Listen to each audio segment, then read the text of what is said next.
Our body needs food to provide it with energy, vitamins, and minerals. However, in order to use food, we must first break it down into substances that the organs and cells in our body can use. This is the job of our digestive system, and we use it daily. The digestive system acts in stages to digest our food, and each stage is important and prepares the food for the next stage. The mouth is the beginning of the digestive tract. First, the food enters, and there is mechanical digestion, which involves the movement of teeth by chewing, and also chemical digestion, which involves saliva that contains an enzyme called amylase, which breaks down starch. Then it goes to the epiglottis, which is a cartilage that prevents you from choking. When we breathe, it opens, and when we swallow, it closes. Then it goes to the esophagus, which is a muscular tube that makes food travel to the stomach through muscle contractions called peristalsis. Once in the stomach, food components break down so later they can be absorbed. In there, different cells are located. The first one is parietal cells, which release hydrochloric acid, and these are the gastric juices, which have a pH of 2. The other ones are chief cells, which release pepsin, that is an enzyme that breaks down proteins.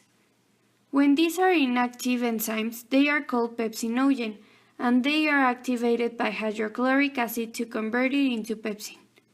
When it leaves the stomach, food is in the consistency of a liquid or paste. From there, the food moves to the small intestine.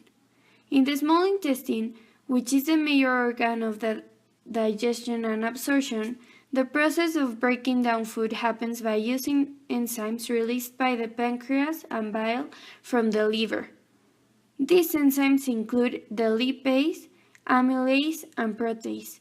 The liver's function is to secrete surfactants in bile to break up liquid droplets.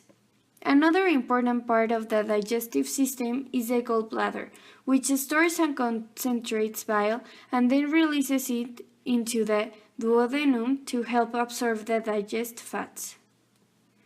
The small intestine is divided into 3 sections.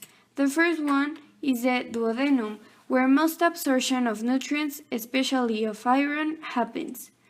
The second section is the jejunum, which involves the absorption of small particles of food and nutrients that were digested by enzymes in duodenum. The third and last section of the small intestine is the ileum, and its major function is to absorb any nutrients that were not absorbed in the preceding sections.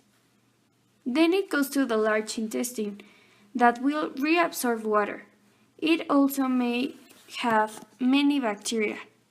An interesting fact is that the stomach and the intestine have 4 layers, which are serosa, muscle layer that is divided into longitudinal and circular muscle, submucosa, and mucosa.